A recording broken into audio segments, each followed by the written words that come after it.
हरे कृष्ण, ये तो जगत का स्वरूप है।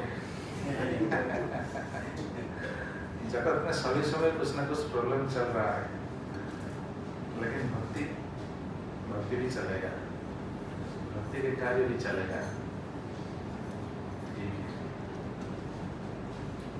पूर्ण ज्ञानंतिमिरन्धस्य ज्ञानाञ्जनशलाकया चक्षुरुन्मिलितं येन तस्मै श्रीगुरवे नमः।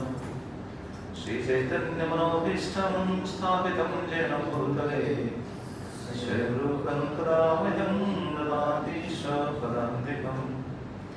वन्देऽहं श्रीगुरो श्रीयुतपदकमलं श्रीगुरुन् वैष्णवांश्च। श्रीरूपं शक्रजातं सहगणरघुनाथान्वितं तं सजीवं साद्वैतं सावधूतं परिजनसहितं कृष्णचैतन्यदेवं श्रीराधाकृष्णपादं सहगणललिता श्रीविशाखान्वितांश्च। नमो विष्णुपदाय कृष्णप्रेष्ठाय भूतले श्रीमते भक्तिवेदांत स्वामिन्निति नामिने। नमस्ते सरस्वती देवे गौरवाणी प्रचारिणे निर्विशेषशून्यवादी पाश्चात्यदेशतारिणे। हे कृष्ण करुणा सिंधो दीनबन्धो जगत्पते गोपेश गोपिकान्त राधाकान्त नमस्तुते। तप्त कंचन गौरंगी राधे वृंदावनेश्वरी वृषभानुसुते देवी प्रणमामि हरिप्रिये।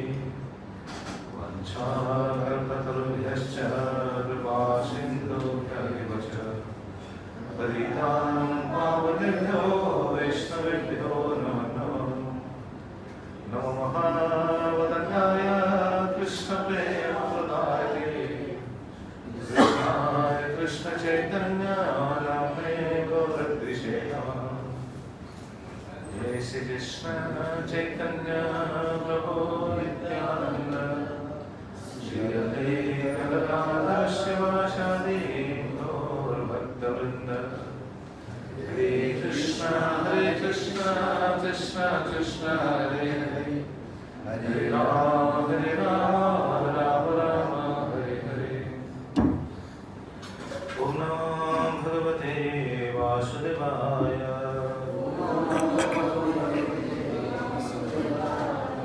ओम नमो भगवते वासुदेवाय। ओम नमो भगवते वासुदेवाय।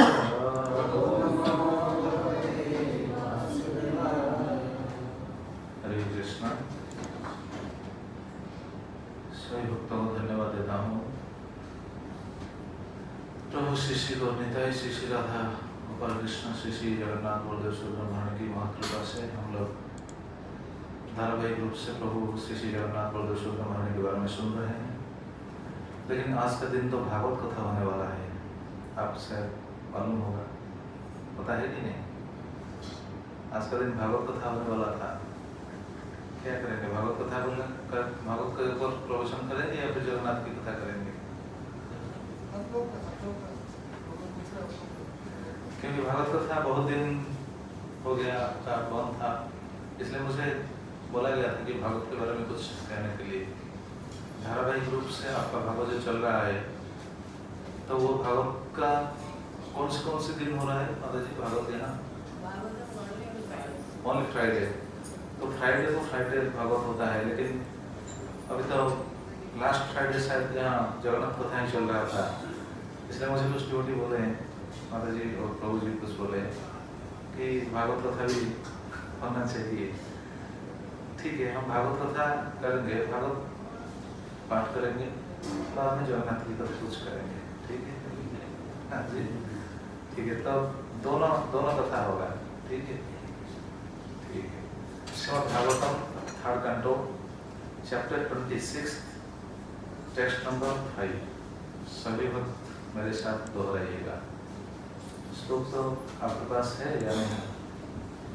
किसी के पास है? मोबाइल में देख सकते हैं, अगर मोबाइल में है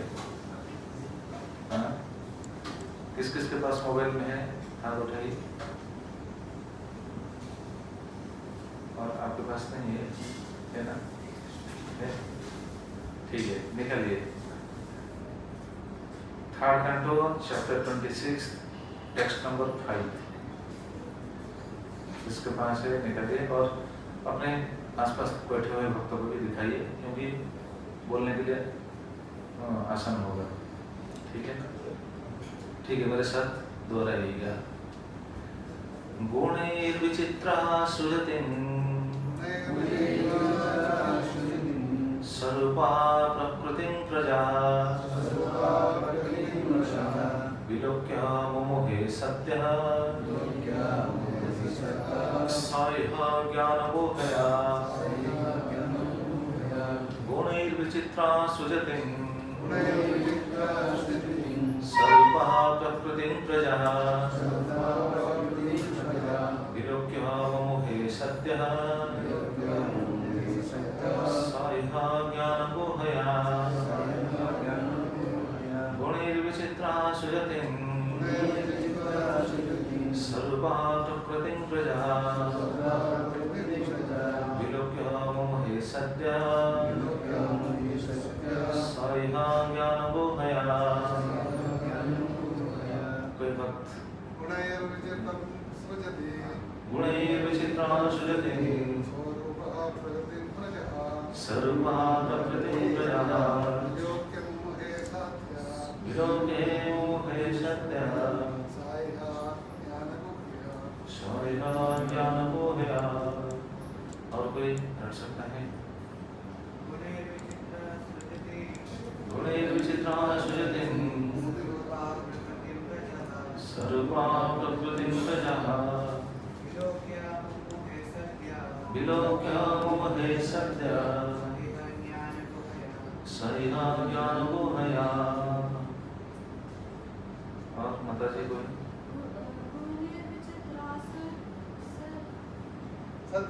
सृजतिं गुणैर्विचित्रा सृजतिं स्वरूपः प्रकृतिं प्रजा विलोक्य मुमुहे सत्यः सायः ज्ञानबोधया। गुणैर्विचित्रा सृजतिं स्वरूपः प्रकृतिं प्रजा विलोक्य मुमुहे सत्यः सायः ज्ञानबोधया।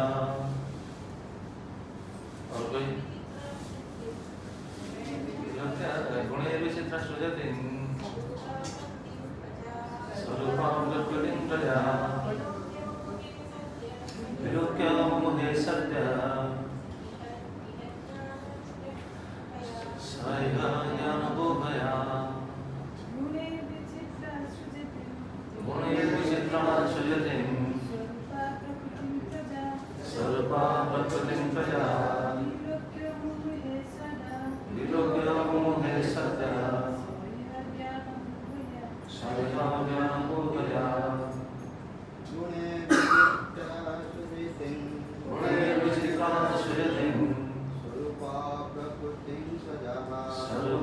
प्रकृतिं प्रजा विलोक्य मुमुहे सत्यः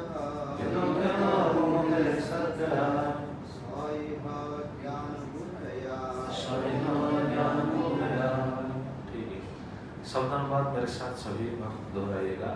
गुणे तीनों गुणों से विचित्रा विविध प्रकार का सृजतिं उत्पन्न करती हुई स्वरूपः रूपों सहित प्रकृति प्रजा जीवात्माएं विलोक्य देखकर मुमुहे मोहग्रस्तता सद्य तुरंत स जीवात्मा यह इस संसार में ज्ञान बोहया ज्ञान आवरण के गुण से। श्लोक का अनुवाद ऐसा है, अपने तीन गुणों से अनेक प्रकारों में विभक्त यह भौतिक प्रकृति जीवों के स्वरूपों को उत्पन्न करती है और इसे देखकर सारे जीव माया के ज्ञान आच्छादित गुण से मोहग्रस्त हो जाते हैं। ये बहुत तात्विक प्रवचन है।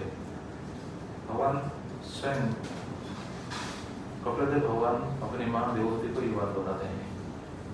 इस जगत का सृष्टि कैसा होता है, जीवों का स्थिति कैसा है, वो कैसे माया में बन जाते हैं, इस बारे में यहाँ बताया गया है। कैसे सृष्टि होता है वो बताते हैं। अपने 3 गुण से अनेक प्रकार में विभक्त है भौतिक प्रकृति जीवों के स्वरूप को उत्पन्न करती है, जीवों के स्वरूप को उत्पन्न करता है और इसे देखकर सारे जीव माया के ज्ञान आच्छादित गुणों से मोहग्रस्त हो जाते हैं। बहुत सुंदर श्लोक है।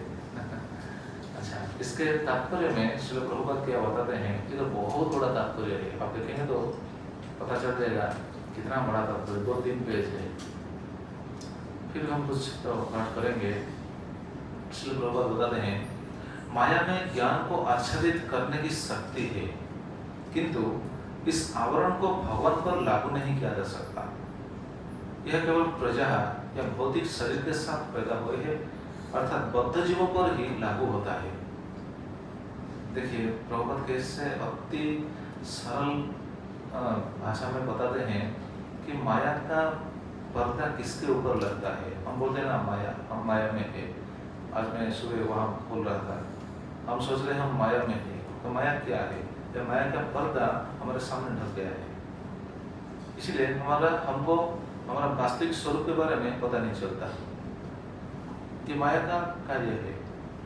प्रभुपाद बताते हैं माया में ज्ञान को आच्छादित करने की शक्ति है। माया का ये शक्ति है। क्या शक्ति है? ज्ञान को आच्छादित कर देगा।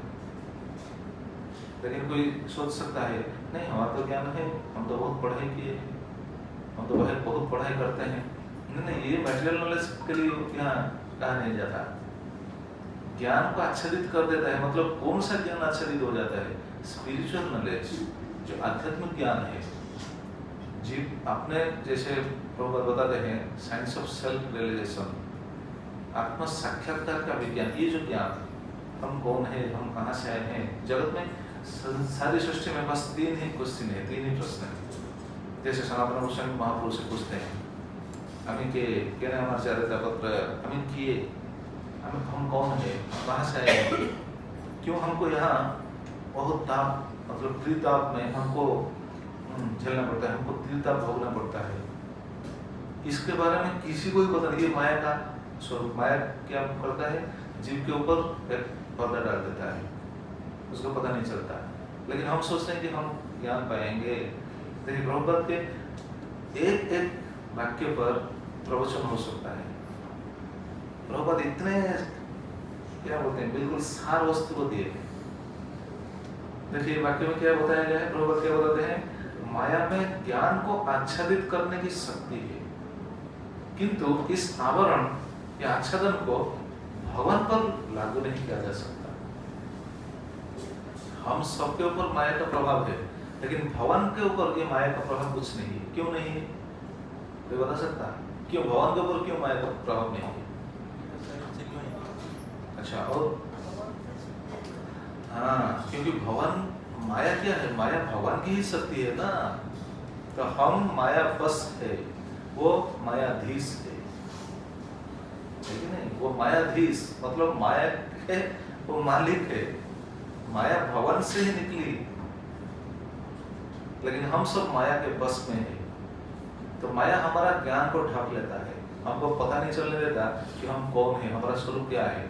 देखिए हम जितना सुनते हैं, इतना सुनने के बाद भी माया हमको बार बार प्रॉम्प्टिंग करता है, नहीं तुम इस जगत का हो, तुम्हारा ये घर है, ये तुम्हारा बीवी है, ये तुम्हारा शरीर है, ये तुम्हारा वस्तुएं हैं। ये माया बार मतलब हमारा अंदर ऐसा प्रॉम्प्टिंग आता है। सोचते मतलब हम सोचने के लिए मजबूर हो जाते हैं कि हाँ मैं तो इस संसार का हूँ। देखिए हम सभी को मालूम है कि भगवान के साथ हमारा संबंध कुछ ना कुछ है। हम तो सभी सोचते हैं, बोल रहे हैं कि हाँ भगवान हमारा परम पिता है, भगवान हमारे परम पिता है। ये बात हमको पता है कि नहीं? पता है। अगर भगवान हमारे परम पिता है तो सब कुछ छोड़कर भगवान के पास जाना चाहिए कि नहीं? लेकिन अगर भगवान को परम पिता के स्वरूप में मानते हैं, फिर भी संसार के प्रति हमारा आसक्ति है। तो ये क्या किसका काम है? ये माया का काम है। माया हमको बार भुला देता है। माया ऐसा प्रॉब्लम होता है, नहीं तुम भगवान के नहीं हो, तुम इस संसार के हो। इस संसार में तुमको सुख मिलेगा। आज मैं वहाँ भी बोल रहा था, सुबह क्लास में वहाँ बोल रहा था कि देखिए हम जॉब करने के लिए जब प्रयास कर रहे हैं, उसी समय माया का प्रॉम्प्टिंग आ जाता है। अरे जॉब करने से क्या फायदा है, काम करो ना। जॉब करने से थोड़ी अपनी पेट भर जाएगा। संसार का गुजार क्या बोलते हैं, संसार जो हम गुजार क्या बोलते हैं, जो गुजरान गुजारा करना, संसार का गुजारा हो जाएगा ये जॉब करने से। देखिए ये इसका काम है, ये माया का काम है। लेकिन भगवान क्या बोलते हैं?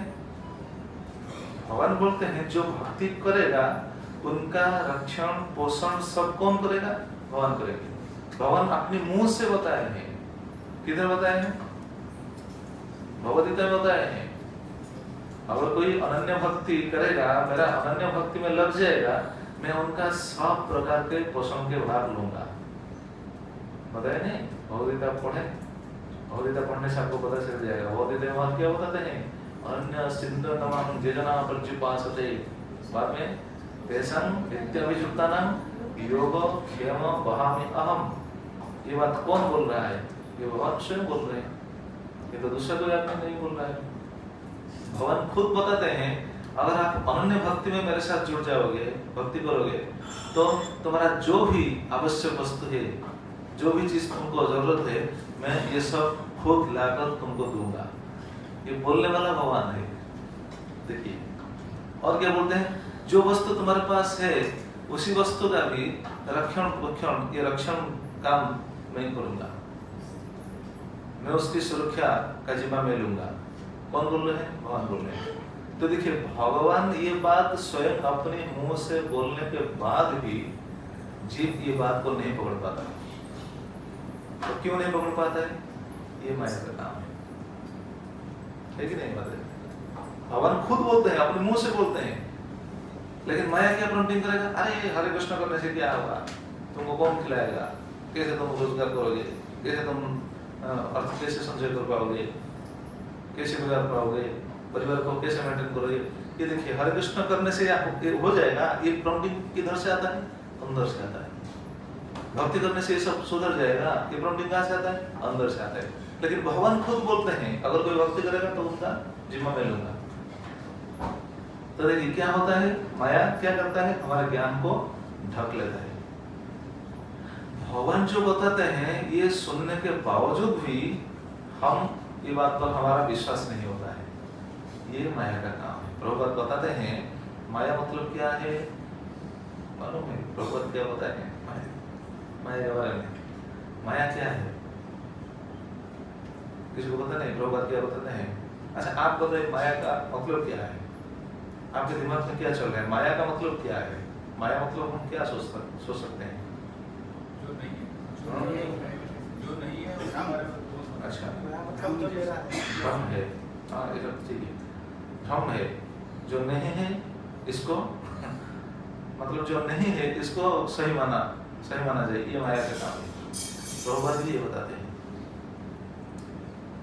और प्रभुपाद एक बात बताते हैं, माया का काम यही है, जो भगवान के साथ जुड़ने के लिए हमको नहीं देता है, ये है माया। भगवान से जो क्या बोलते हैं विमुख कर देता है, ये है माया। जो चीज भगवान से विमुख कर देता है वो है माया। जैसे बहुत लोग बोलते हैं अरे पत्नी माया है, बोलते हैं कि नहीं? बोलते हैं नहीं? पुरुष लोग बोलते हैं अरे पत्नी माया है। पत्नी माया है? बताइए पत्नी माया है? आप बोलिए। माता जी बोलते संसार माया है, पति माया है। मैं अगर शादी नहीं किया होता तो बहुत अच्छा भक्ति किया होता, ऐसे सब सोचते हैं कि नहीं? भक्त लोग ऐसा सोचते हैं, अगर मैं शादी नहीं किया होता, ब्रह्मचर्य जीवन बीता तो बहुत अच्छा भक्ति किया होता, क्योंकि पत्नी माया है कि नहीं? ये सोच आता है कि नहीं? पत्नी माया है तो सुदामा की पत्नी थे कि नहीं? युधिष्ठिर के पत्नी थे कि नहीं? अर्जुन के पत्नी थे कि नहीं? कितने पत्नी थे अर्जुन की? और अर्जुन के कितने पत्नी थे? हैं? 3। अच्छा, और कोई बता सकता है अर्जुन के कितने पत्नी थे? तो अगर ठीक है, आपके हिसाब से अगर अर्जुन के 3 पत्नी थे वो तो 3 गुना माया में फंस चुके होते, है कि नहीं? अगर पत्नी माया होता तो अर्जुन के 3 पत्नी है तो उनका माया के प्रभाव उनके ऊपर 3 गुना ज्यादा होगा, है कि नहीं? अर्जुन के कितने पत्नी थे किसी को पता नहीं? अर्जुन के 4 पत्नी थे। कौन कौन 4? कौन कौन 3? आपसे 3 बोल रहे थे, कौन कौन 3? हाँ जी, अच्छा, द्रौपदी और हाँ? कृष्णा की बहन, अच्छा, उनका नाम वहाँ है ना? अच्छा, और 2 हो गए, और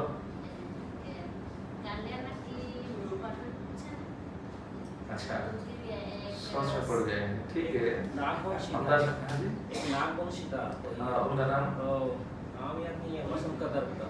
अच्छा, और आप बोल रहे थे 3, हाँ ठीक है, आप सही, मतलब जा रहे हैं, आसपास जा रहे हैं। ये भी आसपास गए हैं, ठीक है, वो जो बात पता है, ठीक है। एक नाग कन्या थे, हाँ? नहीं, उतर नहीं, उलूपी, नागकन्या उलूपी, और एक थे, और हाँ जी, नहीं, अप्सरा नहीं, और एक पत्नी थे, एक राजकन्या थी। कौन सी राजकन्या? मणिपुर की राजकन्या, मणिपुर की राजकन्या, उनका नाम क्या था? चित्रांगदा। चित्रांगदा से सृष्टि हुई, पुत्र रूप में आए कौन? बब्रुवाहन। और आज भी मणिपुर में बब्रुवाहन का वंश है। आज भी अगर आप मणिपुर जाएंगे, कोई गया है क्या मणिपुर? नहीं गए, लेकिन आज भी वहाँ ऐसा ट्रेडिशन है, मणिपुर को कहा जाता है वो वैष्णव राज्य। मणिपुर में आज भी जिसको आप देखेंगे उनके माथा पर तिलक है, जिसको देखेंगे वो तिलक वाला है। हालांकि उनका क्या बोलते हैं, शुद्धता इतना आजकल तो बिगड़ गया है, लेकिन तिलक जरूर करेंगे, जरूर। तिलक, इधर तिलक होंगी और उधर मछलियां भी बेचते होंगे। आजकल ऐसे भी दिखाई देते हैं। तिलक लेकिन होगा।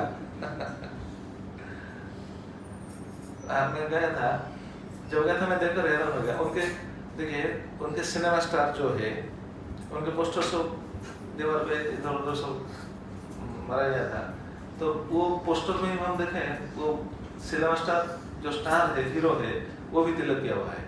मैं देखकर सोच रहा बहुत अच्छा, ये तो कोई भक्त है। लेकिन अब थोड़ा थोड़ा बिगड़ गया है। तिलक मन करते हैं, लेकिन अंदर इतना भक्ति भाव धीरे धीरे कम हो गया है, कम हो गया। तो मेरा ये कहने का तात्पर्य था, अर्जुन के कितने पत्नी थे? 4 पत्नी थे, तो 4 गुना माया में फंस चुके हो गए, है कि नहीं? तो क्या पत्नी माया है? नहीं, पत्नी माया नहीं, पति माया है, पति माया है। तो माया क्या है? अगर भगवान से हम दूर हो जाते हैं, जिस चीज को लेकर भगवान से हम दूर हो जाते हैं, वो चीज हमारे लिए माया है। अगर पत्नी भगवान की भक्ति में हमको हेल्प करता है, सहायता बन जाती है, तो माया नहीं। जिस चीज, धन को माया बोलते हैं सब, ठीक है, धन माया है। अगर धन को भगवान की सेवा में लगाएंगे तो कोई माया नहीं बन सकती। तो माया क्या है? प्रभुपाद बताते हैं, माया जो चीज भगवान से हमको विमुख कर देता है, दूर ले जाता है, वो है माया। और ये माया का काम क्या है? माया का पहला काम प्रभुपाद बताते हैं, माया में ज्ञान को आच्छादित करने की शक्ति है। हमारा ज्ञान बिल्कुल ढक जाता है, हमको ये पता नहीं चलने देता कि हम भगवान के हैं, हम भगवान से आए हैं, भगवान हमारा परम पिता है। जैसे मैं उस दिन बुढ़िया भक्तों के स्वागत में बोल रहा था, हम कौन है? हमारा स्वरूप क्या है? भगवान की शक्ति है। हम मतलब भगवान की एक शक्ति है ना। भगवान की कितना शक्ति है? 3 शक्ति। क्या क्या? अंतरंग, बहिरंग, तटस्थ। अंतरंग शक्ति के प्रकाश कौन है? ये मालूम होना चाहिए ना कम से कम। अंतरंग शक्ति के प्रकाश है राधारानी, बहिरंग शक्ति के प्रकाश है माया, तटस्थ शक्ति का प्रकाश कौन है? हम सभी जीव भगवान की तटस्थ शक्ति है। तो हम भगवान की शक्ति है, लेकिन देखिए हमारे ऊपर भी माया का प्रभाव है। भगवान की शक्ति होते हुए भी माया का प्रभाव है। हमको ये पता नहीं चलता कि हम भगवान के हैं। माया के प्रभाव में हमको देखिए हमारा ज्ञान बिल्कुल ठग जाता है। प्रभुपाद से बताते हैं माया में ज्ञान को आच्छादित करने की शक्ति है। हमारा ज्ञान आच्छादित हो जाता है, हम भगवान के हैं। अच्छा, ये जगत किसका है?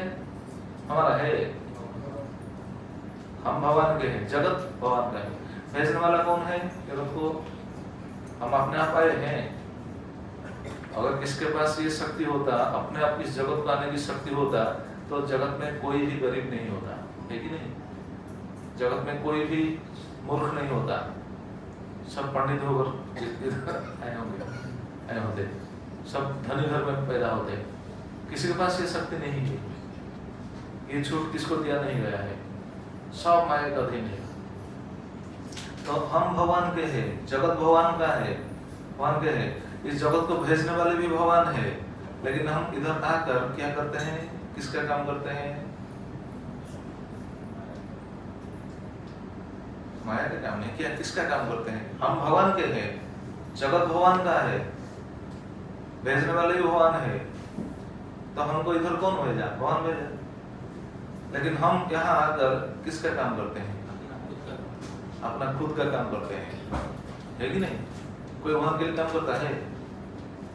सभी लोग, सभी जीव अपने लिए काम करते हैं। ये किसका शक्ति है? ये माया का शक्ति। माया हमारा ज्ञान को ऐसा ढक लिया है कि हमको पता नहीं चलने देता कि हम भगवान के हैं। भगवान के लिए कुछ करना चाहिए, भगवान की भक्ति करना चाहिए, ये बात हमको समझ में नहीं आ रहा है। इसलिए तो बार बार साधु संग करना चाहिए। साधु संग करने से ये पर्दा हट जाएगा। धीरे धीरे धीरे धीरे माया का शक्ति बहुत बहुत क्या बोलते हैं, बहुत प्रभावशाली, बहुत प्रभावशाली। इसलिए तो कहा जाता है, तो उस दिन शायद हमने बताया था, देवी सा गुणमयी मोह माया दुरत्या मामे बजे प्रबोधनते माया में तन करते थे। ये माया का शक्ति बहुत प्रभावशाली है। तो ऐसे ही प्रभुपाद यहाँ बताते हैं कि जीव की ज्ञान को माया ढक लेता है, लेकिन इस माया भगवान के ऊपर कोई प्रभाव नहीं डाल सकता, कोई भी प्रभाव उनके ऊपर नहीं डाल सकता। क्यों? क्योंकि वो उनकी शक्ति है। जैसे प्रभुपाद एक जगह पर ऐसा उदाहरण प्रस्तुत करते हैं, आप अगर भागवतम पढ़ें तो पता चल जाएगा। भागवतम में श्लोक में भी है, माया भगवान के ऊपर क्यों नहीं प्रभाव डाल सकती है? हालांकि वो उनकी शक्ति है, लेकिन उनके ऊपर प्रभाव नहीं डाल सकता। जैसे एक एग्जाम्पल से आपको पता चल जाएगा, माया भगवान की शक्ति है, भगवान से निकली हुई शक्ति है, और भगवान से निकली हुई शक्ति के ऊपर भगवान का अधिकार होगा ना, या फिर शक्ति का अधिकार भगवान के ऊपर होगा? भगवान का अधिकार शक्ति के ऊपर होगा। जैसे उदाहरण दिया जाता है, एक मकड़ी को देखे है ना, मकड़ी या मकड़ा क्या बोलते हैं? मकड़ी जो सुई निकलता है उनके शरीर से, तो सुई निकलता है, उस सुई से क्या बनाता है? एक जाल बना देता है। मकड़ी कितना बड़ा जाल बनाता है, बहुत सिस्टमेटिकली जाल बनाता है। और वो जाल में अगर कोई कीट या पतंग जो भी हो, अगर जाकर वो फंस गया तो उनका हाल क्या होगा? वो वहां से निकल नहीं पाएगा, है कि नहीं? वो तो जाल बिछाता है इसीलिए, उनका खाद्य को कलेक्ट करने के लिए, वो खाने के लिए तो ये से जाल निकलता है ना। अपने अपने क्या बोलते हैं, लार बोलते हैं, लार से ये जाल निकलता है। सुई जैसा होकर बस बांध देता है एक जगह पर। आप भी हैरान हो जाएंगे, इधर से उधर जाएगा, कैसे वो जाता है पता नहीं, हो हमको पता नहीं।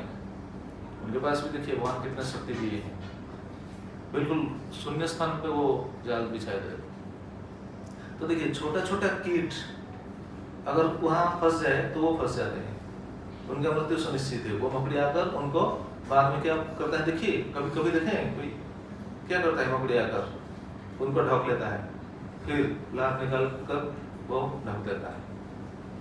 लेकिन देखिए सभी छोटे छोटे जीव वहां फंस जाते हैं, लेकिन मकड़ी वहां फंसता है, आराम से विचरण करता है वहां, इधर से उधर, उधर से उधर, कितना फास्ट जाता है। आप देखेंगे तो पता चल जाएगा कितना फास्ट जा सकता है वहां। तो देखिए क्यों फंसना बिल्कुल नहीं फंसता है, क्योंकि ये उनसे निकली हुई लार है, उनसे निकली हुई शक्ति है। भवन भी इस जगत में ये जो माया का प्रभाव विस्तार किए हैं, ये माया से भवन नहीं फंसते हैं। भवन अगर यहाँ स्वच्छंद विचरण करते हैं, जैसे मकड़ी स्वच्छंद विचरण करता है तो उनके लिए कोई पाबंदी नहीं है, तो फ्री में इधर उधर जा सकेगा।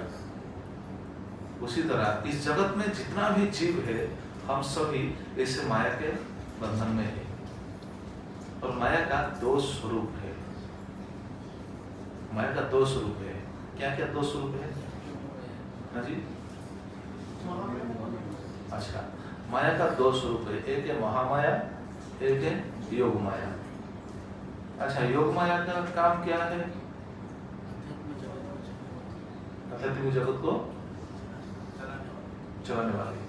अच्छा, योग माया का काम ये है, आध्यात्मिक जगत को चलाने वाली तो है, लेकिन योग माया का काम सही तरीके से अगर हम जानना चाहेंगे तो ये क्या काम है? भगवान की, योग माया बोलते हैं भगवान की अघटन घटना पटेसी स्वरूप शक्ति, यही योग माया। मतलब भगवान जो लीला करने की इच्छा करेंगे, योग माया वो लीला के लिए एक एप्रोप्रिएट प्लेटफॉर्म क्रिएट कर देगा। वो जो प्लेटफॉर्म जहाँ पर आकर भगवान अपनी लीला स्वच्छंद से कर पाएंगे, ये योग माया का काम है। हमारे ऊपर जो माया का प्रभाव है, ये योग माया का काम नहीं, ये महामाया का काम है। भगवान की योग माया क्या है? भगवान की लीला सहायिका शक्ति।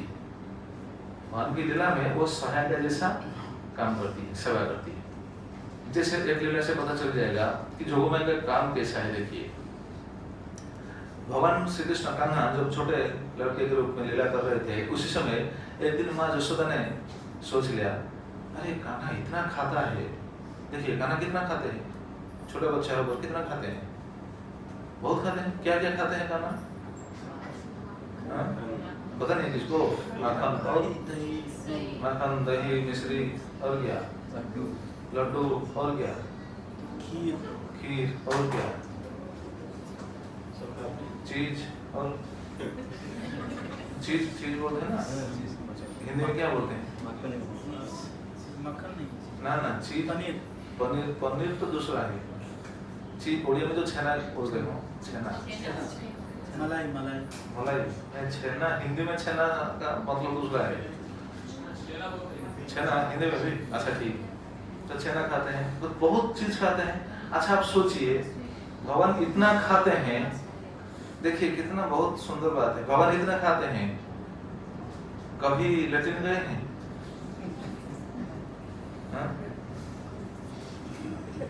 क्या रमन जी, भगवान इतना खाते हैं, कभी लेटिन गए हैं? हम खाते हैं दिन में 2 बार या 3 बार खाते हैं, लेटिन जाते हैं कि नहीं? नहीं जाएंगे तो क्या होगा? पेट खराब हो जाएगा, जितना बीमारी सब आ जाएगा। लेकिन भगवान इतने खाते हैं, माँ यशोदा एक दिन सोच में पड़ गई, अरे कान्हा इतना खाता है, कभी तो लेटिन नहीं जाता है, उनका तो तबीयत खराब हो जाएगा। भगवान उनको थोड़ा पता था ये भगवान है, उनको पता था ये तो मेरा लाडला बेटा है बस, तो बिल्कुल लेटिन नहीं जाता है, वो तो पेट खराब हो जाएगा। वो सोच में पड़ गई। एक दिन जब सोच में पड़ गई, उसी समय भगवान को पता चल गया, वहां तो अंतर्जन है ना, भगवान को पता चल गया, अरे माया का सोच, अभी माया का सोच पड़ गया है, क्या करूं? उन्हें जोगमाया को कहना नहीं पड़ता है। ये जोगमाया के काम के लिए मैं ये बता रहा हूँ, जोगमाया को कहना नहीं पड़ता कि तुम ये करो वो करो वो करो, नहीं, वो भगवान की अघटना घटना पटेसी लीला सहायता शक्ति। तो जोगमाया अपने आप एक ऐसा प्लेटफॉर्म बना देगी जिससे वो लीला संगठित हो जाएगा। तो जब माँ यशोदा को ऐसी चिंता आ गई, उसी समय जोगमाया ऐसा कार्य किया, माँ यशोदा देखने लगी जैसे कि अपने घर में, जैसे हम देखते हैं ना छोटा बच्चा इधर उधर मल त्यागता है, माँ यशोदा को ऐसा प्रतीत हुआ कि कान्हा इधर उधर मल त्याग दिया। भगवान मल त्यागते हैं, भगवान के अंदर मल है क्या? मल हो सकता है? कभी नहीं, क्योंकि उनके शरीर चिन्मय है, हमारा शरीर जड़ है, इसलिए हमारा शरीर से बार बार जिधर भी देखिए शरीर में जितना द्वार है, कितना द्वार है शरीर में? 9 द्वार। 9 द्वार से जो निकलता है वो कौन सा चीज निकलता है? अच्छा चीज हम समझ कर रखते हैं, कौन सा काम में आएगा? आएगा कोई काम में नहीं। जितना चीज निकलता है सभी द्वार से, जितना चीज निकलता है सब गंदा चीज ही निकलता है। अच्छा, भगवान से तो ये चीज निकला, ऐसा प्रतीत हुआ ना। तो ये जो मल था, ये मल को देखकर यशोदा माँ अपने आप को समझ लिया, हाँ ठीक है, कान्हा मल त्याग दिया। देखिए कभी भी मल त्याग नहीं थे, त्यागते नहीं, लेकिन उसी दिन ऐसा सोच आ गया, बस योग माया ने ऐसा लीला दिखा दी। तो ये योग माया का काम है। हमारे सोचा, अच्छा वो मल आप जरा सोचिए, वो मल कैसा होगा? जो माँ यशोदा देखे वो मल को, वो कैसा होगा? क्या रमन जी, ये कान्हा के जो मल त्याग दिए थे, वो मल कैसा होगा? हाँ जी, सुगंधित, एग्जैक्टली, वो मल सुगंधित है। जैसे हमारा जैसा नहीं। हम अगर मल त्यागेंगे तो क्या सुगंध आता है सबको पता है। कैसे सुगंध आता है? कम से कम तो लैट्रिन में जो जाते हैं उनको तो पता नहीं चलता, वो तो अंदर चला जाते हैं। अगर बाहर हम मल त्यागेंगे, जैसे भारत में होता है, तो कितना सुगंध आता है सबको मालूम है। लेकिन भगवान के शरीर से जो मल निकलता है वो तो मल नहीं है। अगर कोई मल निकलता है तो सुगंध है। अच्छा, प्रमाण कहाँ पे है? किधर प्रमाण है मालूम है? क्योंकि आपने बोला ना सुगंधित है, प्रमाण कैसा है कि कहाँ प्रमाण मिलता है कि भगवान के मल से भी सुगंध आता है? ऋषभ देव भगवान के अवतार, फिफ्थ कांटो में ऐसा वर्णन है, भगवान के अवतार ऋषभ देव जब मल त्यागते थे, उसी मल कितना योजन तक सुगंध फैला रहा था। देखिए ये तो भगवान का स्वरूप है। कितना योजन तक वो मल तो नहीं कहा जा सकता, लेकिन उससे सुगंध आ रहा था। वो सुगंध ही सबको पता चलता था कि अरे कैसा सुगंध है। तो कहने का तात्पर्य था कि योग माया का ये काम है। तो जो माया दो तरीके से होता है, एक है योग माया जो भगवान की लीला सहायक शक्ति, और दूसरा है महामाया जो माया हमारे ऊपर है। हम सब माया में फंस चुके हैं, ऐसा बोलते हैं हमारे ऊपर माया है, लेकिन ये माया का स्वरूप क्या है? फिर जो महामाया का फिर दो स्वरूप है। क्या क्या दो स्वरूप है मालूम है? पता नहीं, ठीक है। एक है आवरणात्मिका माया, दूसरा है प्रक्षेपात्मिका माया। क्या याद रहा क्या नहीं? एक है आवरणात्मिका, दूसरा है प्रक्षेपात्मिका। अच्छा, ये दो माया का काम क्या है? ये बहिरंग शक्ति का दो बोलते हैं माया, ये दो स्वरूप है, योग माया महामाया। महामाया के भी दो स्वरूप है, आवरणात्मिका प्रक्षेपात्मिका। आवरणात्मिका माया का काम ये है जो प्रभुपाद बताते हैं। माया में ज्ञान को आच्छादित करने की शक्ति है। जो ज्ञान, हमारा ज्ञान जो आच्छादित होता है, ये आवरणात्मिका माया का काम है। आवरण कर देता है, हमारे ज्ञान को ढक लेता है। अच्छा, ज्ञान क्या है? हम भगवान के हैं, हम चिन्मय शक्ति है, हम हमारा स्वरूप है, हम चित अंश के अंश है, चित वस्तु के हम अंश है। लेकिन ये ज्ञान को ढक लेता है माया। हमको क्या प्रतीत होता है?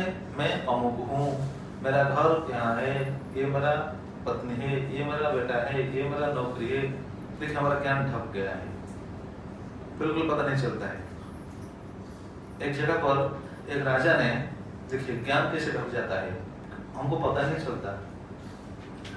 एक राजा ने अपने राज्य में सभी लोग जैसे ज्ञानी हो जाएंगे वैसा प्रयास किया।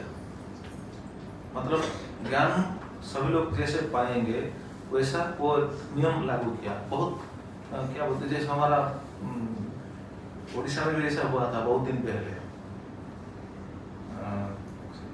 बुढ़ा बुढ़िया पाठ पढ़ा मतलब साक्षर कार्यक्रम जनशिक्षा अभियान तो अभी हुआ है।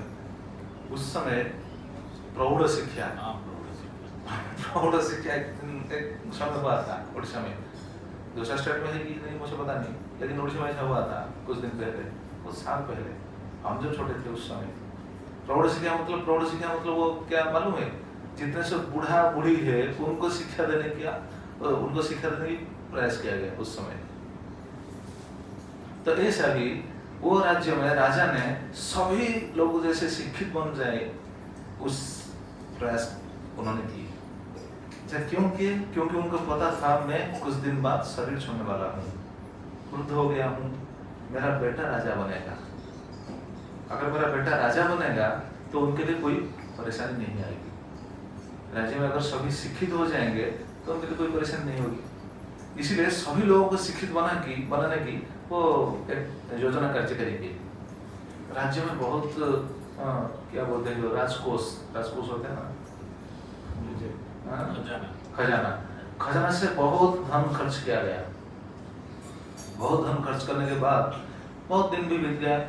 एक दिन राजा ने अपने मंत्री को बुलाया और बोला, अभी कैसा चल रहा है ये साक्षरता कार्यक्रम, कैसा चल रहा है? मंत्री बोला, हाँ महाराज बहुत सुंदर चल रहा है, सभी शिक्षित हो गए। राजा बोला, अच्छा शिक्षित हो गए? बोले हाँ सभी शिक्षित हो गए और जरूरत नहीं, हो गया। तो जैसा मंत्री से बोले, राजा ने बोला ठीक है, अगर सभी शिक्षित हो गए तो आपको मैं एक जिम्मा देता हूँ, आप जाइए राज्य में जितने भी अशिक्षित अभी भी है, जिन्होंने अभी तक ज्ञान नहीं पाया है, जिन्होंने अशिक्षित है, मूर्ख है, उनको ढूंढ करके लाइए। मंत्री सोच में पड़ गए, सोचा क्यों मैं बोला सभी शिक्षित हो गए, और कुछ दिन भी चलता होगा, शायद चल सकता ना, लेकिन वो मना किया, वो बोल दिया हाँ हो गए। तो राजा बोले ठीक है, अभी जितना भी अशिक्षित मूर्ख है सभी मूर्खों को लेकर आइए। और राजा ही बहुत चालाक है।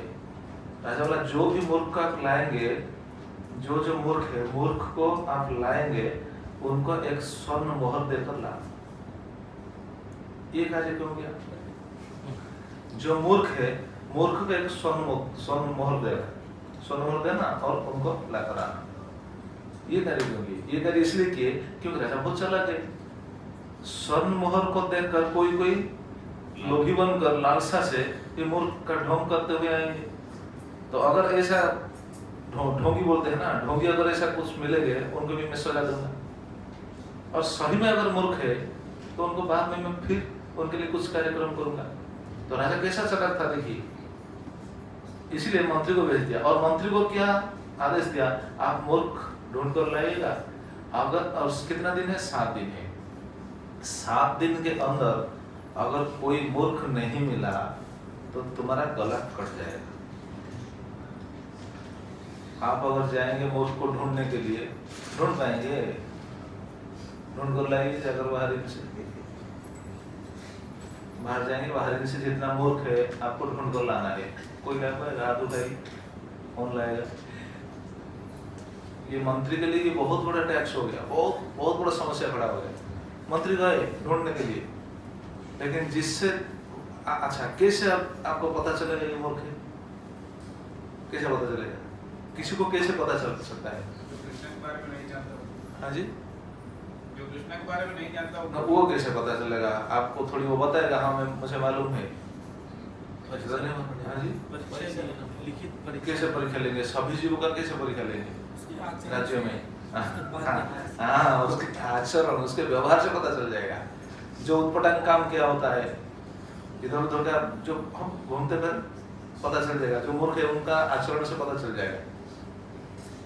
तो वो घूम रहे थे, देखे जो कोई इधर मतलब जो फालतू में बात कर रहा है, जो किधर कोई परेशानी कर रहा है, लोगों को परेशानी देता है, क्या बोलते जो फाइटिंग करता है, आज क्या फायरिंग हुआ है बेटा, तो मुझे बोल रहे क्या फायरिंग हो गया।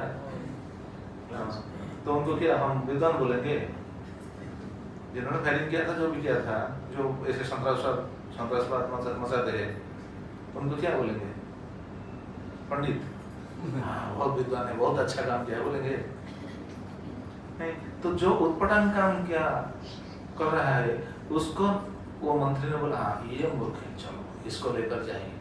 लेकिन ऐसे जो जिस आदमी को भी उन्होंने ढूंढा था, बहुत बड़ा समस्या था मंत्री के लिए कि उसने तो ढूंढ लिया ये मूर्ख को ढूंढ लिया, लेकिन कोई भी राजी नहीं होता था मैं मूर्ख हूँ ये स्वीकार करने के लिए।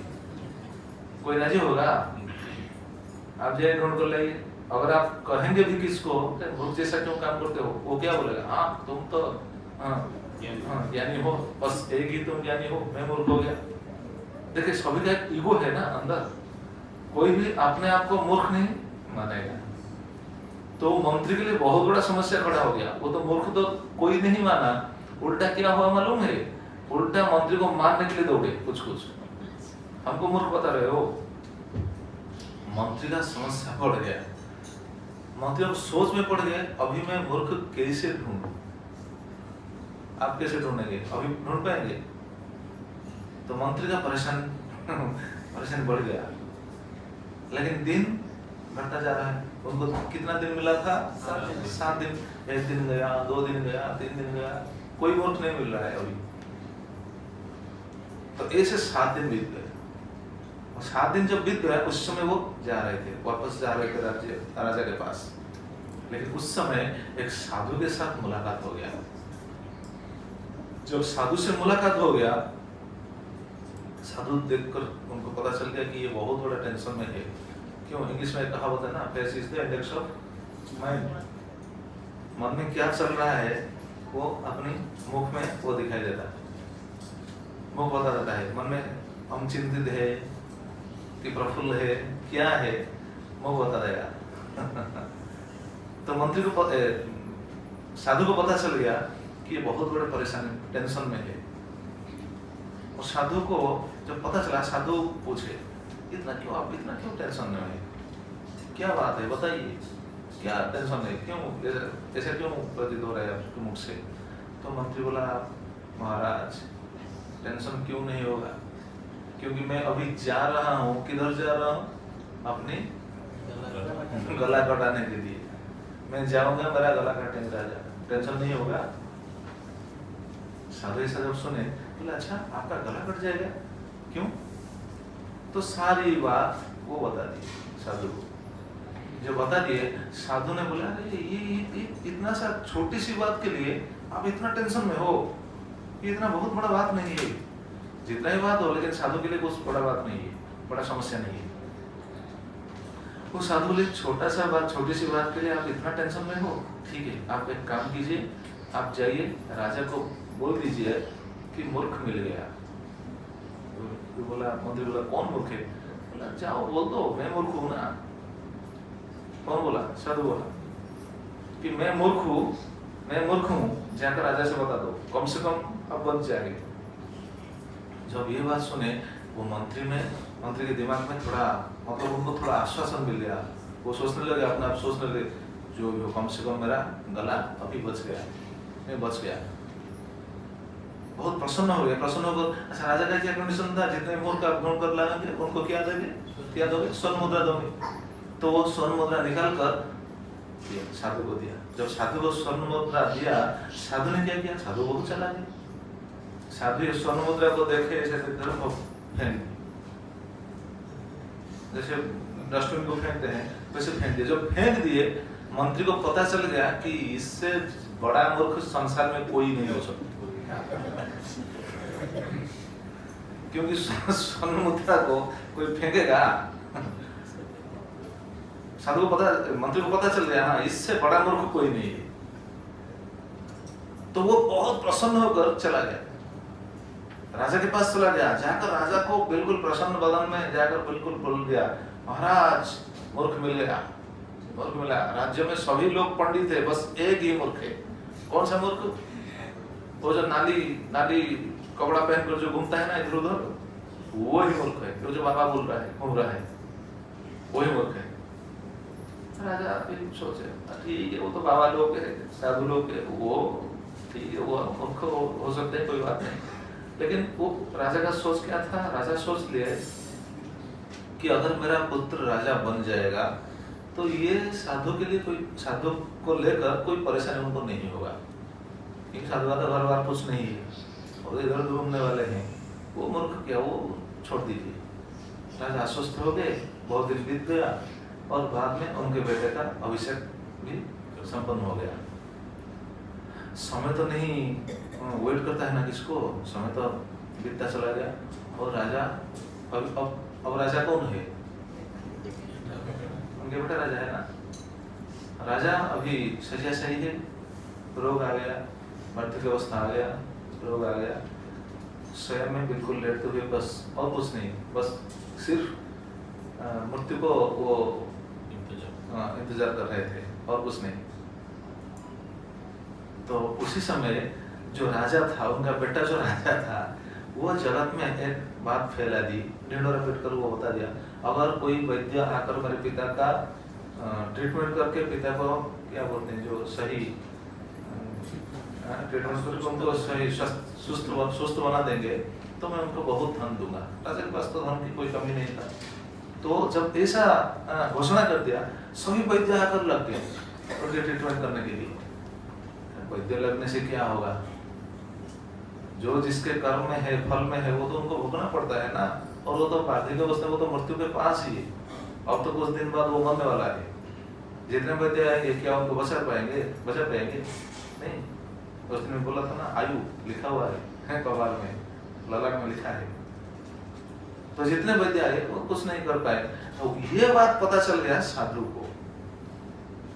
साधु उस समय आए, वैद्य के रूप में आकर पहुंच गए, राजभवन पर पहुंच गए। और जब द्वारपाल ने उनको पूछा क्या किस लिए आए, मैं वैद्य हूँ, अभी ट्रीटमेंट करने के लिए मैं। हाँ ठीक है आइए। उनको लेकर चला गया और राजा से मिला दिया। कौन राजा थे? उनके बेटे था। बेटे से मिला दिया, बोला महाराज ये आए हैं आपके पिताजी के ट्रीटमेंट करने के लिए। हाँ ठीक है लेकर चलो। जब लेकर चले उनके पास जब गए, वहां पहुंचते ही वो राजा जो लेटे हुए थे वो देखे। और उसी समय मंत्री भी गए थे उनके पास, उनके साथ गए थे। मंत्री ने राजा के कान के पास आकर बोल दिया, महाराज मैं जिस मूर्ख की बात आपको जिक्र किया था ना, ये वो ही है। राजा को बता दिया, कौन? मंत्री बता दिया। जो मूर्ख में बोल रहा था, एक मूर्ख है संसार में, आपके राज्य में, ये वही मूर्ख है। ये बात को सुनकर वो शैया पर लेटे हुए ही बहुत जोर से हंसने लगे।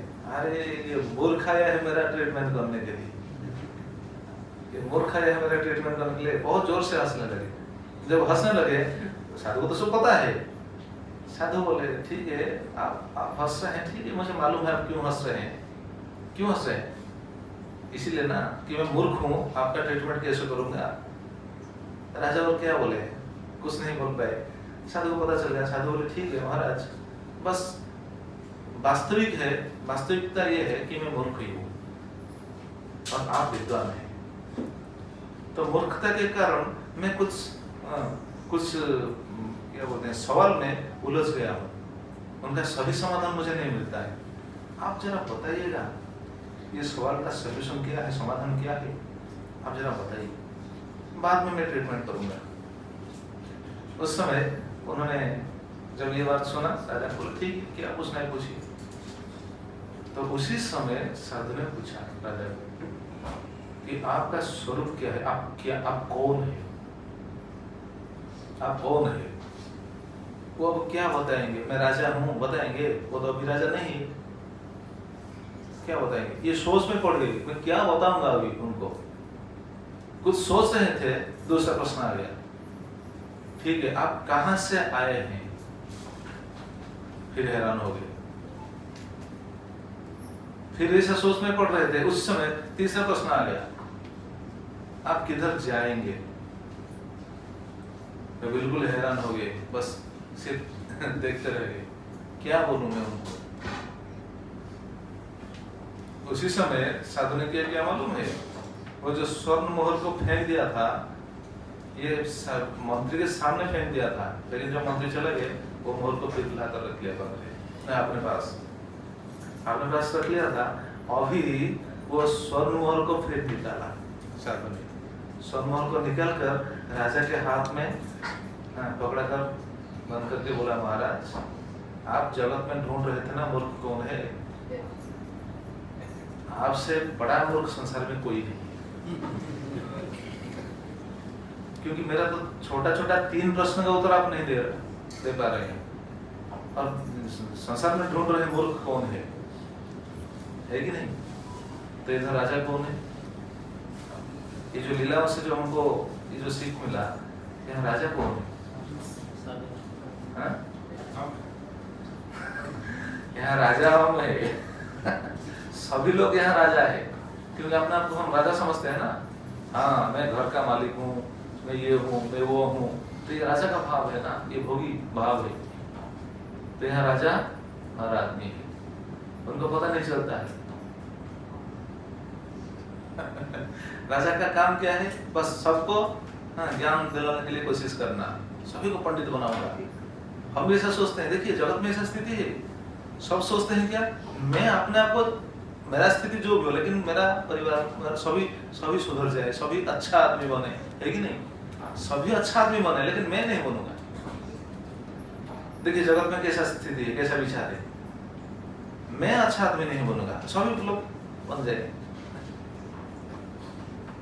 ये तो जगत। तो यहाँ राजा हम। अच्छा, तो हमारा स्वरूप क्या है? हम सभी में हम राजा है क्या? जितना दिन गद्दी बोलते हैं ना, राजगद्दी, राजगद्दी में जितना दिन थे उसी समय हम, उतना समय तक हम राजा थे। बाद में ये गद्दी भी दूसरे आदमी को मिलने वाला है, बेटा बैठ गया, बाद में और कोई बैठेगा, हमारा पहले से और कोई था। तो यहाँ राजा कौन है? हमारा स्वरूप क्या है? और कहाँ से आए हैं, किधर से आए हैं हम? पता है किसको? कोई बताए? हम तो राजा है सब। किधर से आए हैं, किसके पास इसका उत्तर है? कोई बता पाएगा? बताइए, ढूंढिए, अगर कोई किधर मिलता है ये उत्तर, मिलेगा? किसी को नहीं मिलेगा। हाँ, भगवत धाम से आए हैं। अच्छा, भगवत धाम, अगर भगवत धाम में थे, इधर क्यों आए? हमने भगवान की आज्ञा नहीं मानी, भगवान की अच्छा, सेवा अच्छा ठीक है, जाएंगे किधर? वहीं जाने के अभी प्रयास कर रहे हैं। नहीं, अभी कर रहे हैं, अभी भक्त बन गए हैं, इसलिए ये बात बोल रहे हैं। आप जाकर किसी से पूछिए कहाँ से आए हैं, किधर जाएंगे, तो ये भी बोलेगा हाँ भगवान से आए हैं, भगवान के पास जाएंगे। तो अगर भगवान से आए हैं, भगवान के पास जाएंगे, तो भगवान में पहले जस्ट ये बात बता रहा था ना, भगवान से आए हैं, भगवान के पास जाएंगे, लेकिन कर रहे हैं किसका काम? अपना काम कर रहे हैं। भगवान कैसे हमारे ऊपर प्रसन्न होंगे? जैसे मालिक अपने नौकर को भेजा मार्केट, जाओ ये लाना, वो लाना, वो लाना, वो लाना, बस ये सब चीज लेकर आना और अति शीघ्र जल्द आ जाना। वो गया मार्केट, गया वो सब चीज खरीदने के लिए गया, लेकिन जाते समय वो जब देखा, बाहर मार्केट को चला गया, वहां देखा बहुत एक मैजिक चल रहा है, मैजिक शो चल रहा है, वहां जाकर रुक गया, कुछ समय चला गया। फिर देखा उनको एक दोस्त उनको खींच कर ले गया, चलो चलो बहुत सुंदर सिनेमा है, चलो सिनेमा देखेंगे, तुम्हें तो कभी समय नहीं मिलता, आज तो कुछ समय है, चलो सिनेमा देखते हैं। बस उसको लेकर सिनेमा हॉल चला गया। तो वो इतना समय के बाद लौटा, लौटने के बाद क्या हुआ? मालिक उनके ऊपर क्या होगा? प्रसन्न होगा। क्यों? क्योंकि वो मालिक का काम नहीं किया, वो किसका काम किया? खुद का काम किया। उसी तरह भगवान अगर इस संसार को भेजे हैं हमको, संसार भगवान का है, हम भी भगवान के हैं, तो हमको किसका काम करना चाहिए? बस ये बात को पकड़ना तो चाहिए ना। देखिए सही समय पर बांसुरी बजने लगा, देखिए ये तो सही बात है तो हमको किसका काम करना चाहिए? बांसुरी बजाकर भगवान खुद बता दिया, अरे मेरे काम करना चाहिए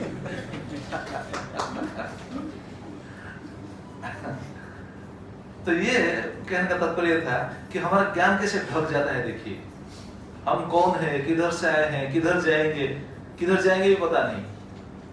अच्छा, भगवान के धाम से आए हैं, ठीक है, भगवान के धाम से क्या ये जन्म जो हमको मिला है, डायरेक्ट भगवान के धाम से हम इधर नीचे आ गए? प्रभु जी बताइए, डायरेक्ट भगवान के धाम से हम डायरेक्ट इधर आ गए? कितना शरीर में भ्रमण करते हुए इधर आए हैं। तो मेरा कहने का तात्पर्य ये था, हम कहाँ से आए, मतलब पिछला जन्म क्या था? बताइए। अभी तो कोई नहीं बता पाएगा, पता पाएगा पिछला जन्म क्या था, कौन हमारे पिता माता थे, किसको भी पता नहीं। उस दिन मैंने बोला था माता जी घर वो चर्चा हो रहा था, हम बोलते हैं हाँ ये मेरा पिता है, वो मेरा माता है, लेकिन हमारे ऊपर जब एक मच्छर आकर काटता है हम उसको डायरेक्ट आघात करते हैं, मार देते हैं। हो सकता है ये हमारा पिता हो, हमारा पिता हो सकता है मच्छर का शरीर लेकर आया हो, हमारे ऊपर बैठकर हमको हमारा खून खींचता रहा हो, लेकिन हम तो पहचान सकते हैं क्या? तो हम भी कितना शरीर ऐसे हमको मिला था इसका कोई पता नहीं। और ये शरीर जब छूटेगा, जब छोड़ने वाले हैं हम तो छोड़ेंगे, एक ना एक दिन तो छूटने वाला है, तो बाद में हमको क्या शरीर मिलेगा बताइए?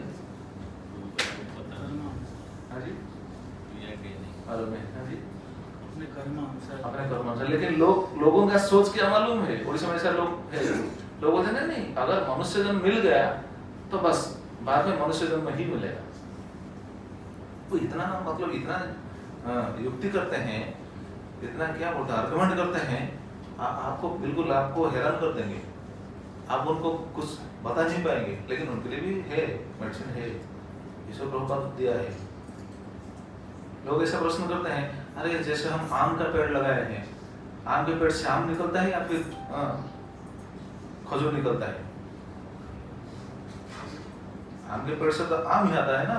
उसी तरह अब मनुष्य जन्म हमको मिल गया तो बाद में हमको मनुष्य जन्म ही मिलेगा। लोग ऐसा प्रश्न करते हैं, मतलब ऐसा लॉजिक दिखाते हैं। आप क्या बोलेंगे? ये सही है? तो उनको कैसे समझाया जाए?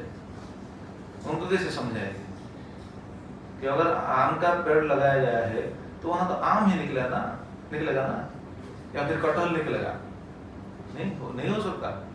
तो लोग ऐसा बोलते हैं, एक बार मनुष्य जन्म अगर मिल गया तो बाद में हमको मनुष्य जन्म ही मिलेगा। नहीं, इसका सिद्धांत ये नहीं है। उनको ये समझाना चाहिए, देखिए आम के पेड़ में से आम ही मिलता है, लेकिन ये एग्जाम्पल सही नहीं है। आम की पेड़ से आम निकलता है तो हमसे मनुष्य ही आएंगे, मतलब हमारा जो प्रोडक्ट होगा ये मनुष्य ही होगा, कुत्ता बिल्ली नहीं होगा, मनुष्य होगा। लेकिन आम का पेड़ में जो जीवात्मा है वो जो मर जाएगा, मर जाने के बाद उनको क्या शरीर मिलेगा? ये है आंसर। समझ में आया कि नहीं?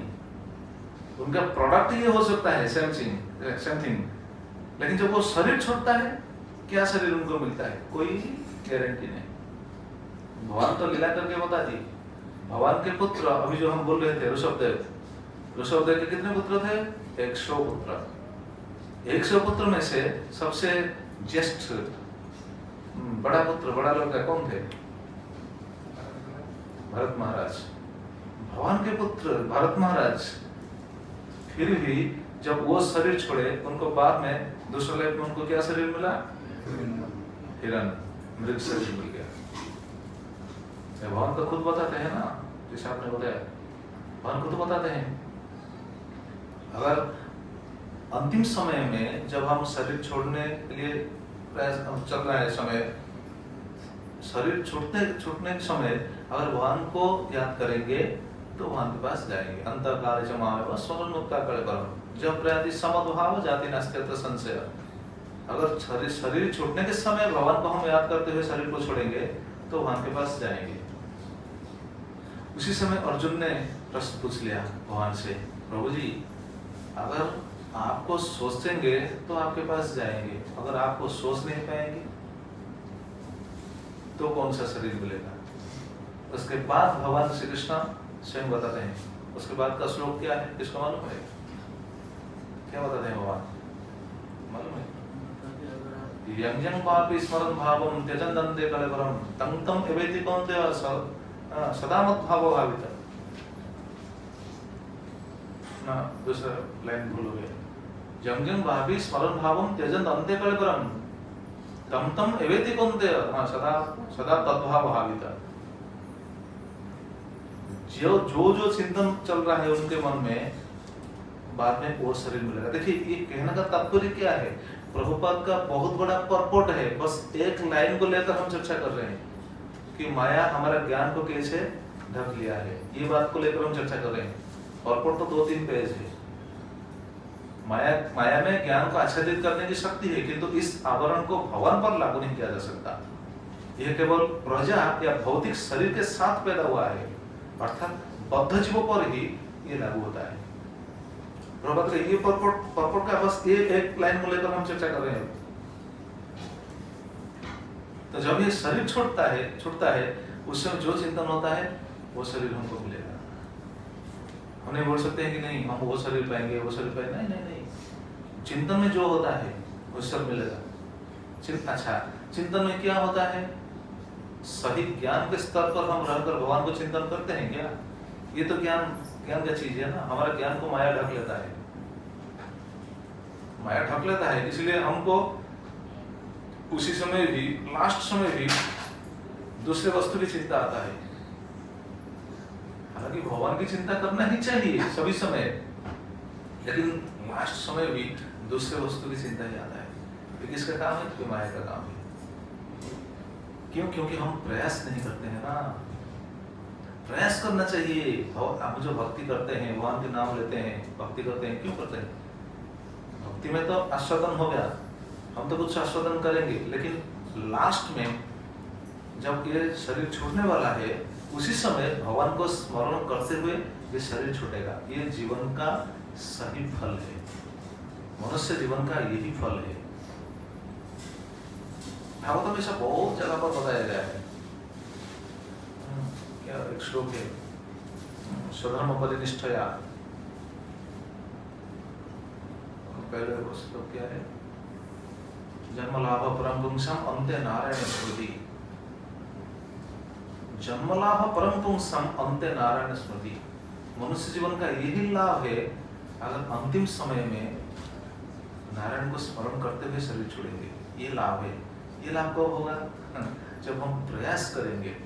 हालांकि हम माया के चंगुल में है, माया इतने जल्द हमको क्या बोलता है, उनके चंगुल से हम इतना जल्द नहीं निकल पाएंगे, लेकिन प्रयास करना चाहिए, भक्ति करना चाहिए, अभ्यास करना चाहिए। अभ्यास जो भक्ति को बोलते हैं, अभ्यास जो अभ्यास है तो कम अभ्यास करते हैं ना हम। ये भक्ति अभ्यास है, भगवान का नाम करते हैं, अभ्यास करते हैं। ये अभ्यास कितने समय तक चलेगा? शरीर छोड़ने तक, है कि नहीं? नहीं, भगवान को पाने तक। अगर शरीर छोड़ते समय भगवान को स्मरण नहीं कर पाए तो जितना अभ्यास है गया, फिर दूसरा शरीर मिलेगा। फिर अभ्यास करना चाहिए। अगर अभ्यास भी ठीक से होगा कि नहीं पता नहीं, लेकिन इससे हमको निराश नहीं होना चाहिए। अगर हम सही तरीके से अभ्यास कर रहे हैं तो भगवान जरूर याद दिलाएंगे। मतलब उनको कैसे स्मरण किया जा सकता वो उनकी जिम्मा है, हमारा नहीं। हमारा क्या कार्य है? हमको बस अभ्यास करना चाहिए। भक्ति योग में अभ्यास करना चाहिए, नहीं तो लास्ट में भगवान को स्मरण कर पाएंगे या नहीं कुछ पता नहीं। देखिए एक बताता हूँ, एक बात बहुत सुंदर है। एक व्यक्ति भक्ति कर रहा था, वो भक्त है, ये सही बात है। आपको पता चलेगा जो बालेश्वर है ना, बालेश्वर डिस्ट्रिक्ट, बालेश्वर भद्रक डिस्ट्रिक्ट है। कौन है डिस्ट्रिक्ट? अभी जो एक्सीडेंट हुआ था, हाँ, यहाँ कौन है बालेश्वर का? ठीक है, वहाँ जगह है सोरो जगह, वहाँ का एक भक्त था, आज भी है। तो अब देखिए, भगवान को अंतिम समय में स्मरण करना इतना आसान नहीं है। हम सोचते हैं ना हम स्मरण कर लेंगे, नहीं कर नहीं पाएंगे। अभ्यास करना चाहिए। अभ्यास करने का तात्पर्य यह है कि माया की चंगुल में छोड़ने के हमारा जो प्रयास चालू है, नहीं तो माया बार बार हमको पकड़ेगा, बार बार पकड़ेगा, छोड़ेगा नहीं। प्रभुपाद महाराज बताते हैं Maya is doing a thankless job, है कि नहीं? Prabhupada thankless job Maya is doing. तो वो भक्त था, उनको पता था कि अंतिम समय में भगवान का नाम रखते हुए शरीर को छोड़ना चाहिए, लेकिन उनके परिवार में और कोई दूसरा आदमी, कोई भक्त नहीं थे। जो भक्ति करता है वो अपने लिए तो अपने जीवन को सुधार लेता है, जो भक्ति नहीं करते उनके लिए तो समस्या है। तो उनके परिवार में कोई भक्त नहीं थे, कोई भक्त नहीं कर रहे थे, लेकिन लास्ट एक ऐसा समय आया उनके माँ बीमार हो गए। जब बीमार हो गए उनको मेडिकल में एडमिट किया गया।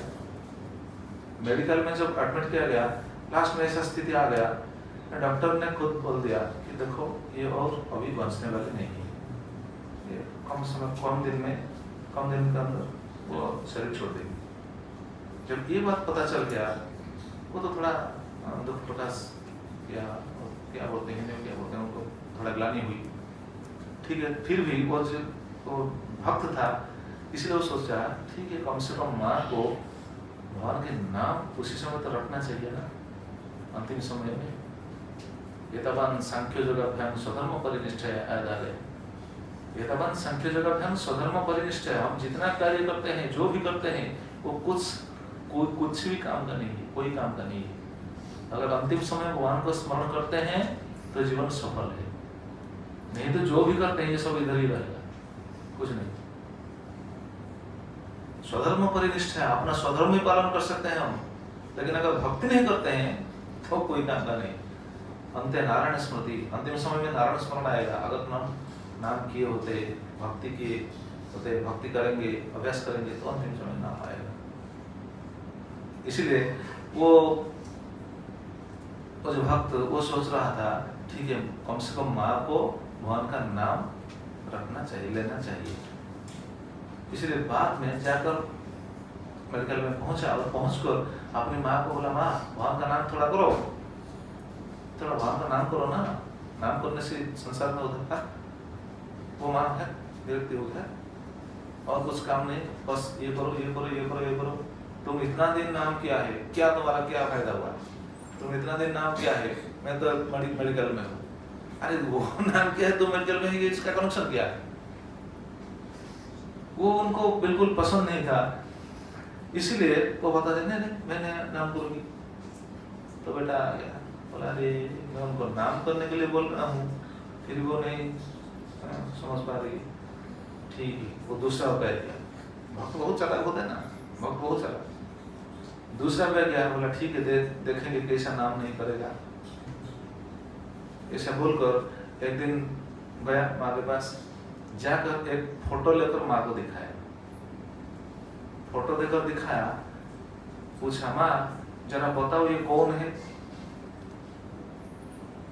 ये बताओ ये कौन है।